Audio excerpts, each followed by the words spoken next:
contre les progiums avec des, des déclarations par-ci, par-là, des injures. Les gens vont jusqu'à tomber dans les injures sexuelles. Ce n'est pas bon. Vous allez insulter une femme, vous allez la traiter de pute, de gourgandine, de femme légère. Mais ça peut être ta sœur, ça peut être ta mère. Tu as une femme, tu as des enfants. Est-ce que tu accepterais qu'on traite ta femme de gourgandine? Est-ce que tu accepterais qu'on traite ta mère de gourgandine?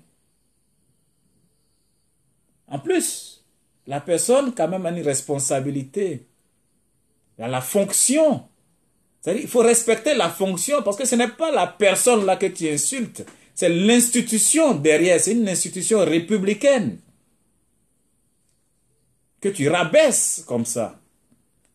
Ça n'est pas bon. Souvent, il faut... C'est-à-dire que ces débats-là, c'est avec des arguments. Il faut défendre vos arguments. Mais allez insulter les gens. Allez insulter les mères. Allez insulter la sexualité des gens. Souvent même c'est une sexualité imaginaire. Parce que traiter quelqu'un de gourgandine, c'est quand toi-même là tu as eu des rapports où tu as pu vérifier la légèreté de la personne que tu peux la traiter de gourgandine. Mais ça déjà, il y a une dimension de diffamation, il y a une dimension injurieuse, il y a un dénigrement. C'est pas comme ça que on fait la politique. Guy Robert disait, le général Guy disait, il faut avoir du bon ton.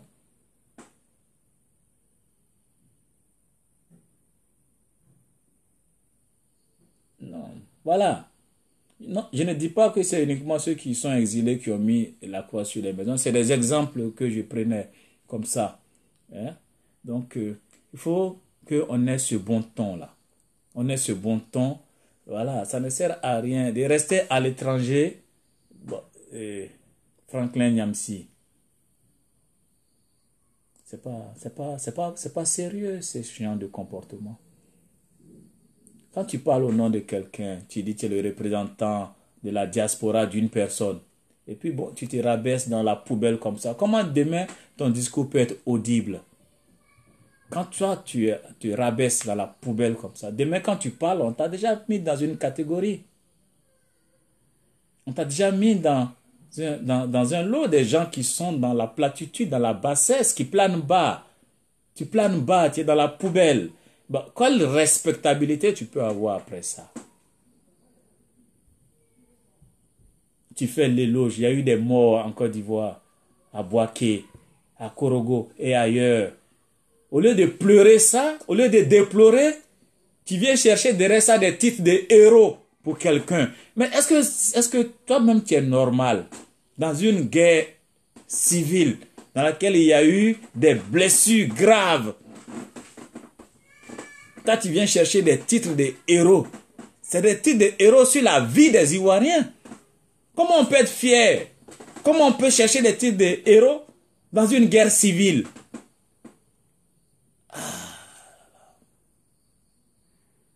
En plus, tu parles de choses dont tu ne sais rien.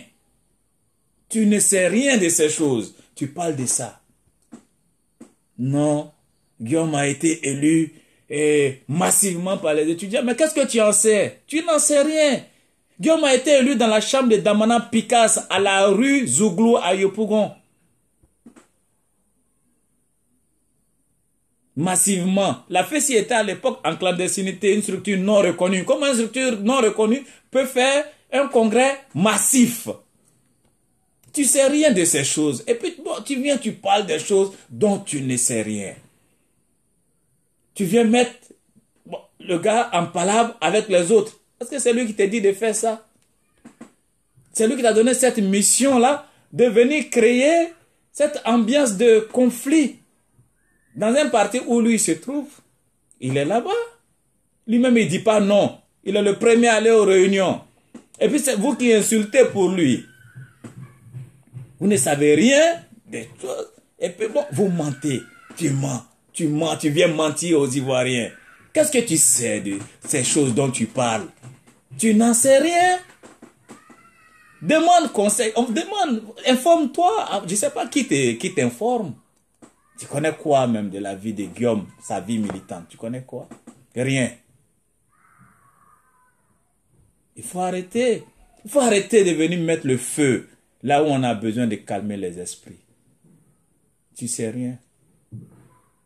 Nous, c'est nous qui avions eu le mandat juste après Guillaume. C'est moi qui étais le sorte de scribe du bureau national de la FESI à l'époque. Tu vas venir parler de Guillaume comme un héros au du temps de la FESI. Mais dis, sors-moi un seul élément. Je te mets au défi. Je te mets au défi. Sors-moi un seul élément de satisfaction des intérêts matériels, moraux ou académiques des étudiants qui a été résolu par Guillaume. Sors-moi un seul.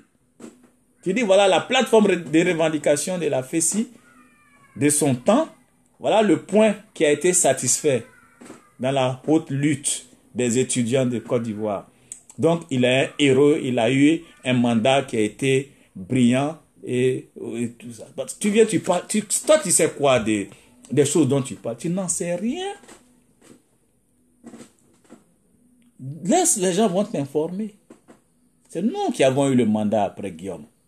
La plateforme là, qui est là, ça est sur mon mur. La plateforme de revendication, tous les points là, il n'y a pas un seul point où le mandat de Guillaume a réussi à satisfaire. Il n'y en a pas. On a perdu le parapluie atomique.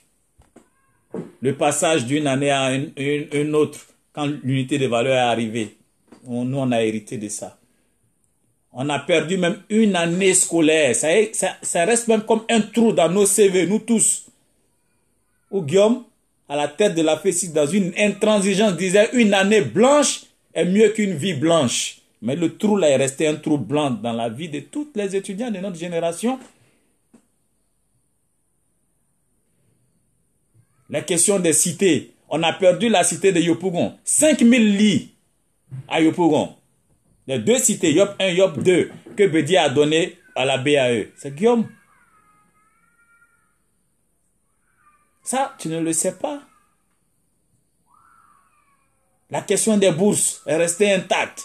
La question, c'est nous qui avons obtenu à l'époque. Et c'est moi qui ai signé avec Kono de Songui. Il est encore vivant. Blé était en prison à la Maka. Que les étudiants puissent obtenir l'uniformisation des frais d'inscription. C'était 15 000 francs. Parce qu'à l'université, 6 000. Pour les grandes écoles, on a obtenu que ce soit 15 000. Mais avant nous, le bureau de Guillaume n'a pas réussi. Blé était dans le bureau de Guillaume. Donc, donne-moi un seul point de satisfaction des problèmes des élèves et étudiants académiques, matériels. Il n'y en a pas, ça n'existe pas. Et je mets tous les gars de Guillaume qui sont là, il n'y a pas un qui peut sortir. Il va prendre la liste, qui peut dire, bon, voilà, camarade, voilà le point là, ce que Guillaume a satisfait avant de partir. Il n'y en a pas. Donc, vous parlez des choses dont vous ne savez rien. Tout ce que, non, la réhabilitation de la FESI, mais ça, ce n'est pas une victoire. Puisque la FESI, l'État, le gouvernement discutait déjà avec la FESI dissoute. On était en discussion. La preuve, la réunion faite avec Bédié, la FESI n'était pas dissoute. Quand on allait faire la réunion avec Bédié, elle était dissoute. Mais c'était une situation de fait. Puisqu'on était devenu une organisation incontournable dans les discussions sur les questions des élèves et étudiants. Mais contre cette réhabilitation, Guillaume a fui pratiquement à la tête de la FESI sans satisfaire un seul problème. Je me rappelle à l'époque, j'ai discuté avec Léa Yopougon, il me dit, camarade, on peut transformer une défaite en victoire. Mais j'ai dit, mais quelle défaite on a perdu, Yopougon? On n'a aucun point de truc. Il dit, non, c'est la façon de communiquer dessus. Mais non.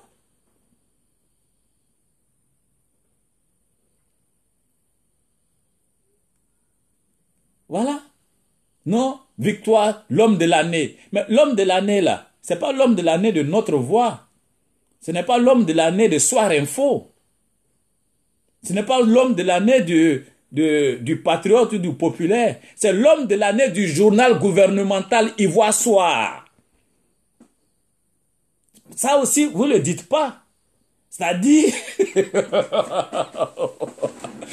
vraiment, ce pays-là, c'est-à-dire que ce pays-là, c'est grave souvent, quoi. C'est-à-dire que moi, souvent, quand j'écoute certains gars, je suis chez moi, je rigole jusqu'au petit matin. Je rigole. C'est-à-dire, une organisation qui est de lutte dans un pays, qui est en conflit avec le régime lui arrache tout. Des cités universitaires, les nombres de lits dans les cités, aucun point de revendication académique n'est satisfait. Et puis, à la fin, le journal gouvernemental, parce que Ivoire Soir, c'est le petit frère de Fraternité Matin, c'est dans le groupe Fraternité Matin, écrit, voilà, nous avons dit c'est toi qui es l'homme de l'année. Mais c'est le journal gouvernemental. C'est pas l'homme de l'année. Peut-être. Attendez. Voilà. C'est de tout ça là, on parle. Donc, il faut que les uns et les autres se calment. Vous ne savez rien.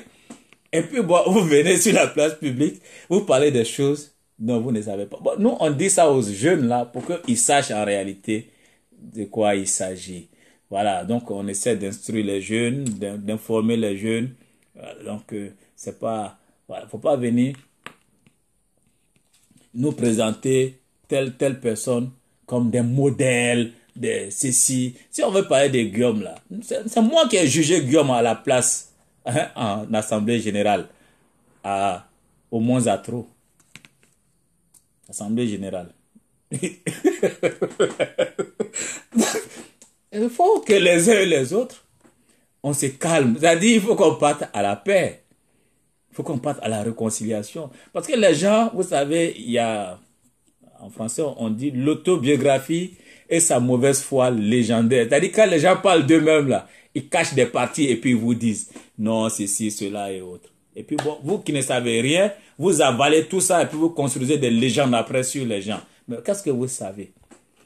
On parle de fief. Mais fief, là, où est fief, là, aujourd'hui? Des gens créent des organisations fantoches. Non, j'étais président de fief. Il y a eu Fezao avant. C'est moi qui suis allé à Bamako. Faut que les uns les autres, tu voyez-vous, on se calme. Allons-y à la paix.